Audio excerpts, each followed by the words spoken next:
नमस्कार मित्रांनो, पुन्हा एकदा तुमचं स्वागत आहे इन्फो मराठी 24 या यूट्यूब चॅनलवर। मित्रांनो, सरकारी कर्मचाऱ्यांच्या सुट्ट्याबाबत एक मोठी बातमी आलेली आहे। बातमी आहे सरकारी कर्मचाऱ्यांच्या सुट्ट्याबद्दल आली मोठी बातमी। काय आहे जाणून घ्या अपडेट। मित्रांनो, काय आहे ही बातमी नक्की बघूया, पण त्याआधी जर तुम्ही आपल्या चॅनलवर नवीन असाल तर चॅनलला सबस्क्राइब करून बाजूला दिलेल्या बेल आयकॉनला नक्की क्लिक करा। व्हिडिओ जर कामाचा आणि महत्त्वाचा वाटला तर व्हिडिओला लाईक करून आपल्या मित्रपरिवारासोबत नक्की शेअर करा। आणि हो मित्रांनो, व्हिडिओला शेवटपर्यंत नक्की बघा, जेणेकरून तुमच्याकडून कोणतीही माहिती सुटणार नाही। मित्रांनो, राज्य सरकारने आपल्या सरकारी कर्मचाऱ्यांसाठी एक महत्त्वाचा बदल करत त्यांच्या कामकाजाची प्रक्रिया अधिक पारदर्शक आणि सोपी करण्यासाठी मोठे पाऊल उचलले आहे। 1 फेब्रुवारी 2025 पासून सर्व रजा अर्ज आणि सेवा संबंधित प्रक्रिया पूर्णपणे ऑनलाईन होणार आहे। या निर्णयामुळे सुमारे 8.5 लाख राज्य कर्मचारी यांचा लाभ घेतील।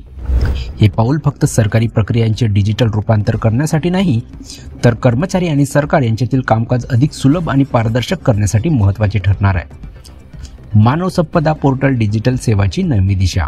मित्रांनो, राज्य सरकारने यापूर्वीच मानव संपदा पोर्टल सुरू केले आहे, जे कर्मचारी आणि अधिकाऱ्यांसाठी डिजिटल सुविधांची सोय देते।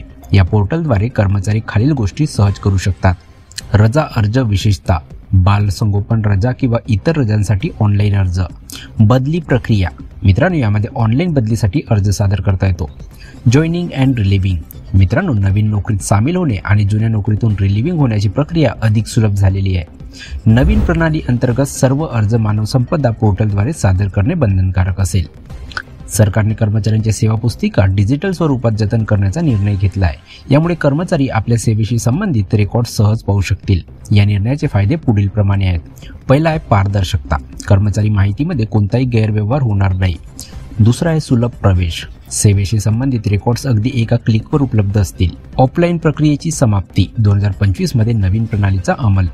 मित्रांनो, सरकारने 2025 पासून सर्व ऑफलाईन प्रक्रियांना पूर्णविराम देण्याचा निर्णय घेतला आहे। काही विभाग अजूनही अर्धवट डिजिटल प्रक्रियेचा अवलंब करत आहे, मात्र आता सर्व विभागांना सक्तीने ऑनलाईन प्रणालीचा अवलंब करावा लागणार आहे। ऑनलाईन प्रक्रियांचे पालन न केल्यास कारवाई। मित्रांनो, सरकारने स्पष्टपणे सांगितले आहे की ऑनलाईन प्रक्रियेचे पालन न करणाऱ्या विभाग किंवा अधिकाऱ्यावर कठोर कारवाई केली जाईल। या निर्णयामुळे सरकारी कामात होणारा वेळेचा अपव्यय टाळता येईल। सरकारी डिजिटल क्रांती आणि पारदर्शकता। मित्रांनो, डिजिटल इंडिया मिशनच्या दिशेने हे पाऊल मोठा बदल घडवून आणणारे आहे। डिजिटल प्रणालीमुळे सरकारी कामकाज अधिक पारदर्शक आणि जलद होईल। कर्मचाऱ्यांना कोणत्याही त्रासाशिवाय सेवा मिळाल्याने कामाचा अनुभव अधिक चांगला होईल। मित्रांनो, मानव संपदा पोर्टलचे फायदे काय याबद्दल आपण बघूया। मित्रांनो, मानव संपदा पोर्टल हे राज्य सरकारचे अत्यंत महत्त्वाचे साधन आहे। या पोर्टलच्या माध्यमातून कर्मचारी पुढील सुविधा मिळवू शकतात। पहिला आहे अर्ज स्थितीचे ट्रॅकिंग। मित्रांनो, कोणत्याही अर्जाची स्थिती ऑनलाईन तपासता येईल। Digital service book. सेवेशी संबंधित सर्व माहिती सुरक्षित आणि संघटित स्वरूपात जतन केली जाईल। सोपी प्रक्रिया।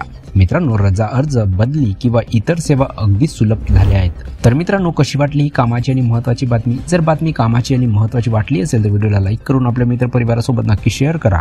तसेच जर तुम्ही आपल्या चॅनलवर नवीन असाल तर चॅनलला सबस्क्राइब करून बाजूला दिलेल्या बेल आयकॉनला नक्की क्लिक करा। व्हिडिओ बघितल्याबद्दल खूप खूप धन्यवाद।